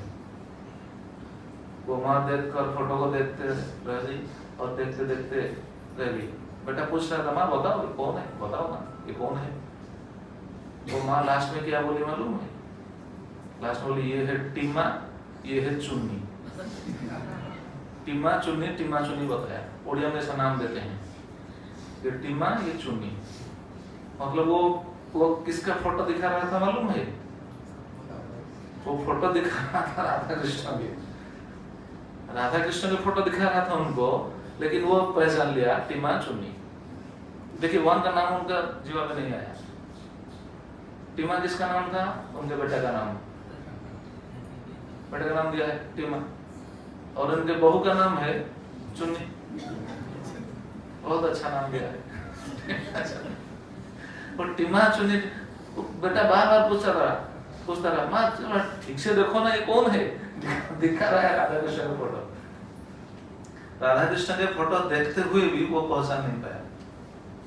उनको क्या सोच रहा था पता नहीं, लेकिन वो ऐसा बोलते शरीर छूट गया। जरा बताइए वो कौन सा गति उनको मिला, कौन सा गति मिली होगी? और टीमा चुनी के पास जाएगा या कृष्ण के पास जाएगा? दर्शन किया था, लेकिन उनके दिमाग में क्या चल रहा था? अंतकाल माँ में बस स्मरण, मुझे स्मरण करते हुए अगर कोई शरीर छोड़ेगा, नाम रखते हुए शरीर छोड़ने तो और फलप्रद है। लेकिन कम से कम तो सोचना चाहिए ना। तो देखकर तो भगवान को भी सोच नहीं सकता, वो तो सोच नहीं सकी। भगवान ने मारा, लेकिन याद किया लक्ष्मण।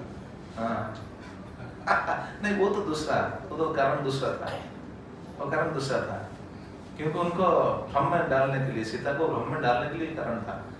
जब भोग वस्तु प्रति कोई आकृष्ट हो जाता है, आकर्षित हो जाता है, तो प्रकृति भी हमारे विरुद्ध जाता है, ये दिखाने के लिए। तो ये दूसरा बात था।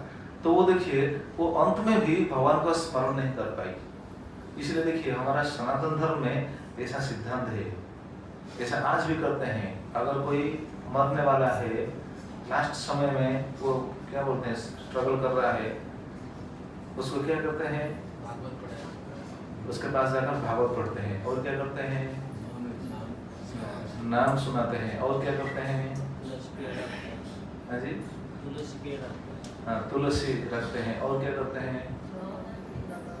हाँ? अच्छा, माता जी लोग किसको पता नहीं क्या करते हैं? हाँ जी, गोदान करते हैं। अच्छा, और क्या करते हैं? हाँ जी, गंगा जल देते हैं। किधर देते हैं? उनकी मुंह में देते हैं। और क्या देते हैं? कृष्ण नाम देते हैं। और क्या देते हैं? निर्मल्य देते हैं। और क्या देते हैं? तुलसी देते हैं। अच्छा, अभी बताइए, इतना कार्य है, सभी कार्य तो नहीं करते हैं, कुछ कुछ कार्य करते हैं। ये सब करने का क्या फायदा, क्यों करते हैं? भगवान को याद करें। एग्जैक्टली, ये सब इसीलिए करते हैं, शायद वो भगवान को याद कर पाए, शायद याद कर दे। अच्छा, भगवान को क्यों याद कर पाएगा ऐसे प्रक्रिया से? क्योंकि ये सब भगवतीय वस्तु है। ये सब भगवतीय चीज है कि नहीं? तुलसी भगवान की चीज, भगवतीय वस्तु है। निर्मल्य भगवतीय वस्तु है।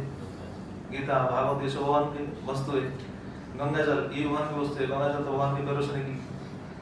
तो जितनी भी भगवतीय वस्तु है, उनके पास जाकर वो भगवतीय वस्तु के संस्पर्श में उनको लाते हैं। शायद भगवान को ये याद करेगा, फिर भी लोग याद नहीं करते हैं। वो दिखाया था कि नहीं? मतलब जैसे मैं बोलता हूँ, मैं अपनी भाषा में बोलता हूँ, हम एग्जाम हॉल में है, हमका आंसर मालूम नहीं है, लेकिन ये सब कॉपी देते हैं। कॉपी बोलते हैं ना, हिंदी में क्या बोलते हैं? चीट देते हैं। हाँ, चीट देते हैं। हाँ, नकल देते हैं, कॉपी देते हैं। ठीक है, कम से कम कॉपी लेकर, चीट लेकर परीक्षा में पास हो जाओ। लेकिन चीट देने के बावजूद भी वो पकड़ नहीं पा रहे। तो इसका कारण क्या? जरा सोचिए। एग्जैक्टली, क्योंकि बिल्कुल पढ़े नहीं किया है ना, वो कौन सा क्वेश्चन का कौन सा आंसर होगा उनको बिल्कुल मालूम नहीं। आप चीट दीजिए, कितना दूध देना है दीजिए, देने के बावजूद भी उनको पता नहीं चलता सही आंसर क्या है। वो टीमा चुनी ही बोलेगा राधा कृष्ण को छोड़ करके, क्योंकि उनको पता नहीं है ना क्या आंसर क्या होने वाला, उनको पता नहीं, मालूम नहीं। तो इससे हमको क्या पता चलता है? इससे हमको क्या शिक्षा मिलता है? शिक्षा मिलता है कि हमको प्रयास करना चाहिए, हमको भक्ति करना चाहिए, हमको ये अभ्यास करना चाहिए। और सबसे बड़ा अभ्यास क्या है? सबसे बड़ा अभ्यास से भगवान का नाम रखना चाहिए। हरे कृष्णा कृष्णा कृष्णा हरे हरे, हरे राम राम राम हरे हरे।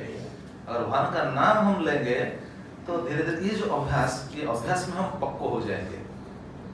पक्को हिंदी में क्या होगा? पक्को हो जाएंगे, पूरा परफेक्ट हो जाएंगे, पक्का हो जाएंगे। अच्छा, पक्को संस्कृत में पक्का हो जाएंगे। बस अगर उसी समय, अंतिम समय में अगर हम भगवान को स्मरण नहीं कर पाते हैं, तो ये जो चिट मिलता है ना, ये काम में आएगा, ये काम में आएगा उस समय। और ये भी हो सकता है अगर हम स्मरण नहीं कर रहे हैं या नहीं स्मरण कर पा रहे हैं, उसी समय भगवान की कृपा से, भगवान की व्यवस्था से हमको कोई ना कोई आकर ये चिट जरूर देगा। क्योंकि हम भगवान का स्मरण नहीं कर पा रहे हैं, इसलिए भगवान की व्यवस्था ऐसा है कि भगवान सोच रहे हैं नहीं, ये मेरा इतना भक्ति क्या है, इतना भजन क्या है, इतना नाम क्या है, कम से कम इसको मैं इस संसार से उद्धार कर दूंगा। तो उसे स्मरण नहीं कर पा रहा है, इसलिए भगवान की प्रेरणा से कोई ना कोई आकर उनको चिट देते हैं। ठीक है, ये लो, कम से कम 500 होकर चला जाओ, ये चिट लेकर कम से कम 500 होकर चला जाओ। तो ये चिट उस समय काम देता है, नहीं तो ये माया बिल्कुल आच्छादित करके रखता है। जरा सोचिए माया का प्रभाव कैसा है। ये प्रभाव तो बहुत बड़े पर्पट दिए हैं, बस एक लाइन को लेकर हमने ये चर्चा किया। ठीक है, यहाँ पर कथा को विराम देते हैं। अगर इसका कोई प्रश्न है आज के चर्चा को लेकर, अगर इसके अंदर कोई जिज्ञासा है, कोई संदेह है, तो पूछ सकते हैं। ये ज़्यादा रहेगा तो उम्र ज़्यादा रहेगा तो इंद्रिय जड़ होता है और मन चंचलित होता है और एक रिपीट कीजिए। हाँ जी, समझ में नहीं आ रहा क्या बोल रहे हल्का क्लास में एज उम्र ओल्ड होएगा तो हाँ इंद्रिय शिथिल हो जाएंगे। हो जाएगा बाद में मन और चंचलित होता हाँ। है उसको रिपीट कीजिए। अच्छा, कॉल जो थे उनको पता चलेगा ना, सभी को तो पता नहीं चलेगा। ठीक है, मैं बताऊंगा। आज के क्लास को लेकर किसका कोई प्रश्न है क्या? मैं बताऊंगा। आज का एक प्रश्न अभी आपने जो बोला प्रभु, जो अंतकाल के मामले में, हाँ। जब हम अंतिम काल में भगवान को याद करेंगे तो भगवान, लेकिन अगर किसी के आगे जो भक्त है अचानक अकाल मृत्यु हो गया, दुर्घटना हो गया, कहीं बाढ़ में डूब गया और नहीं ले पाया, तो इस अवस्था में क्या होगा? अच्छा। भगवान कैसे उद्धार करें? हाँ, अगर कोई भक्त है, एक्सीडेंटल उनकी मृत्यु हो जाती है, जैसे भी अगर मृत्यु हो जाती है, अगर उस समय वो नहीं ले पा रही है, तो उनका गति क्या होगा? हाँ, बहुत अच्छा प्रश्न है। लेकिन ये हमको मालूम होना चाहिए, जो भक्त है वो चूंकि वो प्रयास कर रहे हैं, अभ्यास कर रहे हैं, एक्सीडेंटली जो भी हो रहा है उसी समय भगवान का नाम भी उनके मुख पर आएगा। जैसे मैं एग्जाम्पल देता हूँ, हम गाड़ी में जा रहे हैं, हमारा गाड़ी स्लिप हो रहा है, स्लिप हो रहा, हम गिर गए। गिर जाते समय हमारे मुंह से क्या आता है? क्यों आता है? बाहर का लोग के मुंह में क्या आता है? हाँ, ये मामा, ये बाबा, उड़िया बोलते हैं, ये पापा लो, ये माँ, मुंह आता है कि नहीं? क्यों वहां का नाम क्यों नहीं आता है? क्योंकि उन्होंने अभ्यास नहीं किया है। तो हम जो अभ्यास कर रहे हैं, ये अभ्यास के बल पर ये नाम अपने आप आ जाएगा। ठीक है, ये अभ्यास, इसलिए हम नाम रटते हैं। नाम रटना तो इतना इसलिए तो जरूरी है, इसलिए जरूरी है कि जिस समय भी देखिए हम पानी पी रहे हैं, हमारा हाथ से ग्लास छूट गया है, छूट जाता है, उसी समय कृष्ण, देखिए भगवान का नाम आ जाता है। क्यों आ जाता है? क्योंकि हम अभ्यास कर रहे हैं। तो नाम आएगा ही आएगा, जो भी नाम, हाँ महामंत्र नहीं आ सकता है इतना बड़ा, लेकिन जो भगवान को प्रेम करते हैं, कृष्णा, गोविंद, जगन्नाथ, जो भी नाम, एक नाम आएगा, भगवान का नाम आएगा। और नाम जैसे भी आए, संकीर्तन परिहस्यं स्तोभम हेलनम में हुआ, वैकुंठ नाम ग्रहणम अशेषाहारम विदु, भागवतम छठा स्कंद, जैसे नाम की वहाँ पे पाए। ठीक है, तो भगवान का पावर जास्ती है या तो माया का पावर जास्ती है? और भगवान का पावर जास्ती है तो भगवान का नाम एक बार लेने से माया हट जाना चाहिए, हटता भी नहीं। अच्छा, बहुत बड़ा प्रश्न है। बहुत अच्छा प्रश्न है। प्रभु जी का प्रश्न है कि भगवान की शक्ति ज्यादा है या फिर माया का शक्ति ज्यादा है? आप क्या सोचते हैं, किसका शक्ति ज्यादा है? भगवान का शक्ति ज्यादा है। अच्छा, यदि भगवान का शक्ति ज्यादा है तो एक बार नाम लेने से वो तो माया तो कट जाना चाहिए ना, क्यों नहीं करता? नहीं, माया हमको चेक कर रहा है हर समय। एक बार नाम लेने से माया हट जाएगा ऐसा नहीं, माया हमको बार बार चेक कर रहा है। क्या चेक कर रहा है? चेक कर रहा है कि ये आदमी सही है कि नहीं, भगवान के धाम को जाने के लिए। तो बार चेक कर रहा है हमको। क्यों? उनको, माया को पता है अगर ये डायरेक्ट भगवान के धाम चला जाएगा तो वहां जाकर भी बोलेगा प्रभु मुझे ये दीजिए, वो दीजिए, वो दीजिए। अरे उस धाम को जाने के बाद क्या करना चाहिए? वहां भगवान की सेवा में लगना चाहिए। लेकिन वहां जाकर भी उनका भोग वृत्ति है, वो भोग का ही चिंतन करेगा। तो माया ये टेस्ट कर रहा है। इसलिए अभ्यास करते करते भगवान की सेवा, अभ्यास, ये सब चलता रहना चाहिए। धीरे धीरे हमारा चित्त शुद्ध होगा, हमारा भोग वृत्ति डिक्रीज होते हुए डायरेक्ट जब जीरो पर आएगा तभी माया हमको छोड़ देगा। नहीं तो लास्ट समय तक माया पकड़ कर रखेगा, छोड़ेगा नहीं। इतना आसान नहीं, प्रयास करना चाहिए। ठीक है, और किसका कोई प्रश्न? जगन्नाथ की इच्छा है कब होगा, ये तो खत्म नहीं हुआ अभी तक। जगन्नाथ बिना का एक छोटा सा प्रश्न है, ये तो कल परसों सुना था। अच्छा, तो मेरा बेटी का भी एक छोटा प्रश्न है। अच्छा। जो जगन्नाथ बलदेव का जो हाथ, सुंदर का हाथ की, ये आएगा, ये चर्चा आएगा, क्योंकि एक लीला है। ये लीला हम सुनेंगे, आज तो समय नहीं होगा, कल सुनेंगे। ठीक है, प्रभु जी का प्रश्न था कि वार्धक्य के समय में हमारा चित्त क्यों चंचल हो जाता है? ये प्रश्न वार्धक्य के समय जब आएगा हमारा चित्त चंचल हो जाएगा। क्यों? क्योंकि मन अकेला नहीं है, मन के साथ बहुत उनका दोस्त बहुत है। मन के दोस्त कौन है? 10 इंद्रियां। 10 इंद्रियों को लेकर मन चल रहा है।